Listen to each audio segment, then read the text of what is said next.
4 subaxnimo neecawda dhacaysa sirta ay xambaarsan tahay in yar oo dadka ka mida baa og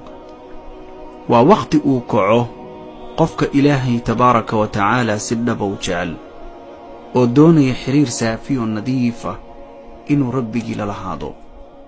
waa waqti uu kaco mid ka baahan ammaanka ka baahan cuntada ka baahan dharka ka baahan awlaadda ka baahan ilma aadam oo dhan way baahan yihiin waa waqtiga uu kaco qofka danta leh xaajadiisa Ilaahay subxaanahu wa tacaala uu u bandhigto waa waqtiga uu kaco midka gartay inay baahidiisu ka weyntahay jiibkiisa iyo daalkiisa waa waqtiga aysan kuwa guulaystay adduuniya aakhiraba saacaddoodu markay qayliso aysan joodariga dib ugu laaban ama indhaha dib isugu qaban waana waqtiga ay qaataan kuwa guulaystay go'aanka noloshooda ugu adag uguna qaalisan maxaa yeelay waa farqiga u dhaxeeya iyaga iyo kuwa guuldaraystay walaalahayow ma garanayo dareenka aan rabo inaan sharaxo in aan erayo ku habboon idinla wadaagayo inuu qofku indhaha markuu kala qaado subaxii uu yiraahdo alxamdulillaahi alladii axyaana bacda maa amaatana wa ilayhi an-nushuur oo Ilaahay ku mahadiyo naftan loo soo celiyay oo uu joodariga ka dego kadibna musqusha tago oo uu si wanaagsan afkiisa u carfiyo u cadaydo kadibna dharkiisa kan ugu quruxda badan uu gashado isagoo feeraystay intaan hadda soo sheegay waa inta aynu xafladaha u samayno Allah subxaanahu wa ta'aalana dharka kuwa ugu wasakhda badan oo ugu jeexjeexan oo ugu duugsan baan la hor istaagnaa Ilaahay tabaaraka wa ta'aala intuu ku nicmeeyay taa kaama mudna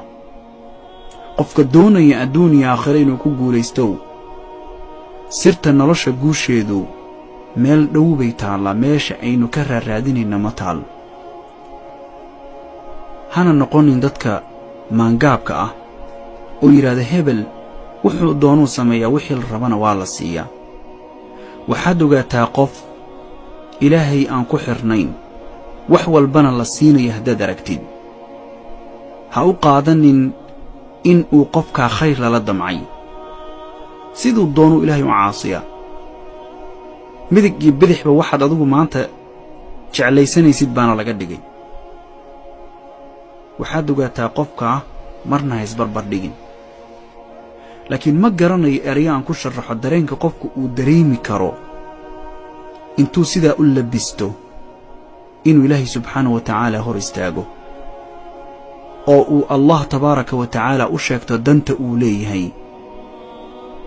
oo uu weydiisto Ilaahay waxa uu noloshan adduuniya midda aakhiraba uu doonayo ma garanayo farxadda qalbiga ku jirta erayaan ku sharaxo oo gaar ahaan waliba ragga intuu baxo masjidka tago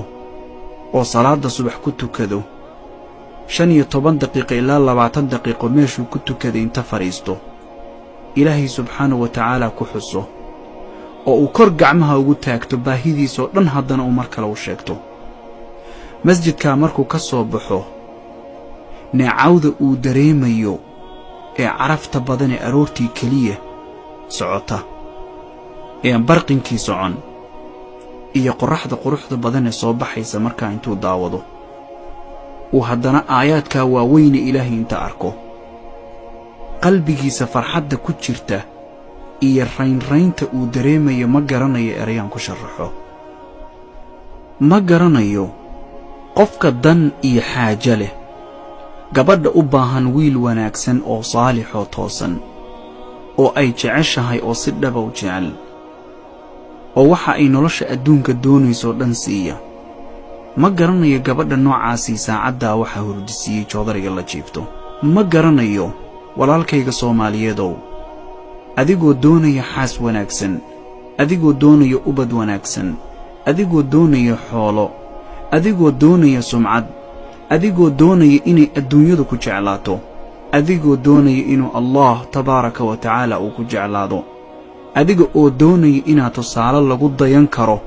oo dadkoo dhammi ay jeclaystaan aad doonaysid inaad dadka u noqotin. ma garanayo waxaad saacadda joodariga u jiiftid. ma garanayo ninka ragga ahow waxa kuu diiday inaad masaajidka ku soo tukatid iyadoo ilaahay caafimaad ku siiyey, iyadoo ilaahay gaadiid ku siiyey. waxaan waxyaabaha aadka looga naxa ah in aad masaajid tagtid aadna aragtid 2 saf oo keliya oo weliba mid uu kala baryahay inay taagan yihiin oo odayaal u badan. maalinka jumcada subaxnimadiisa hore duhurkii markaad timaadidna dhallinyaro ayaad meelan laga istaago aysan lahayn. talow kulligoodna habeenkii bay shaqeeyaan, mase cisbitaalladay ku jireen.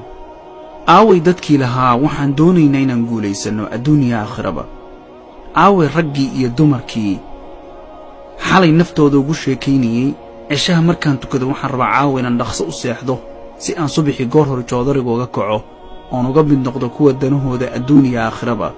ka salgaara? aaway joodariyaday saaran yihiin,